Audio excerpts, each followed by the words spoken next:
J'ai une question. Êtes-vous perfectionniste? Pourquoi cette question-là aujourd'hui? Je dois vous dire qu'actuellement, je travaille avec un client. J'accompagne un client qui, je crois, est très perfectionniste. Puis ça crée un peu de frustration en moi parce que je trouve que son projet avance pas assez vite. Puis je trouve ça un peu désolant dans le fond parce que ça lui fait manquer des opportunités qui pourraient être intéressantes pour lui. En bon québécois, il s'enfarge dans les fleurs du tapis. On dirait qu'il voudrait maîtriser chacun des petits détails de son projet avant de passer à l'action. Puis à mon avis, ben, la maîtrise des détails complète d'un projet, c'est utopique. Mais j'ai quand même cette réflexion-là par rapport à ce perfectionnisme. C'est probablement, si je tourne le regard vers moi, parce que moi, je ne suis pas une perfectionniste. Je suis à l'opposé. Est-ce que c'est mieux? Ben, pas nécessairement. Je vous dirais que l'idée, c'est de la recherche de l'équilibre entre les deux. Ça dépend où on se situe sur cette fameuse échelle entre le perfectionnisme pur et le manque de perfectionnisme qui peut nous apporter des problèmes. Je suis Cindy Rivard de Oyer Communication. Et puis, je vous invite à réfléchir avec moi à cette question-là aujourd'hui sur le perfectionnisme. Mon objectif, dans le fond, c'est de vous aider à progresser en partageant mes expériences, à planifier pour mieux communiquer, pour bâtir l'avenir, tout simplement. À mon avis, en réfléchissant à cette question-là, je me dis que le perfectionnisme, ça tue l'initiative. Ça tue le goût du risque, la prise du risque qui est essentielle pour avancer quand on est en affaires. Ça nous empêche de saisir les opportunités qui passent, évidemment.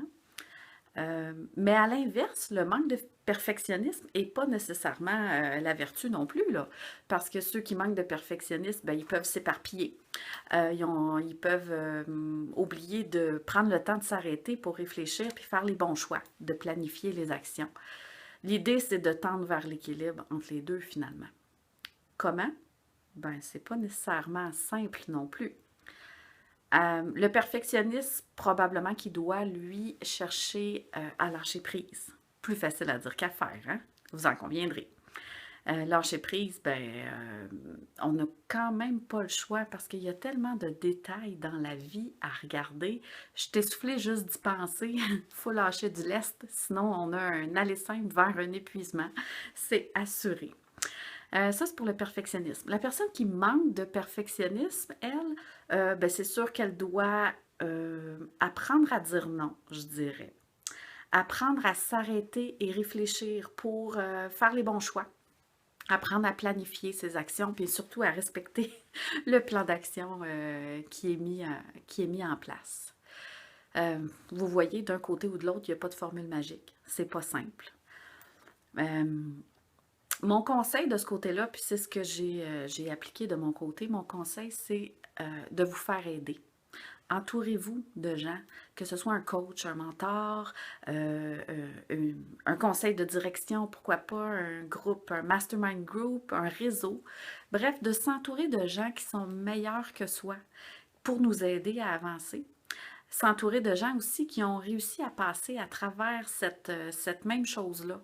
Des anciens perfectionnistes, par exemple, ou des anciennes personnes qui avaient tendance à s'éparpiller pour nous aider à avancer. Je pense que de savoir s'entourer de gens, c'est la meilleure chose à faire.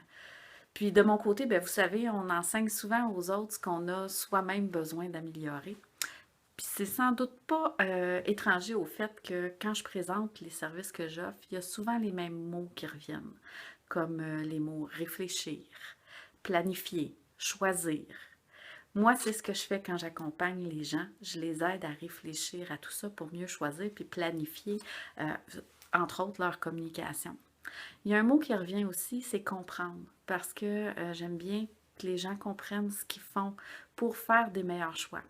Par contre, puis c'est un mot qui vient peut-être chercher un peu plus les perfectionnistes qui ont besoin de tout comprendre pour aller de l'avant, mais je ne veux pas qu'on ait trop en profondeur dans la compréhension avant de passer à l'action.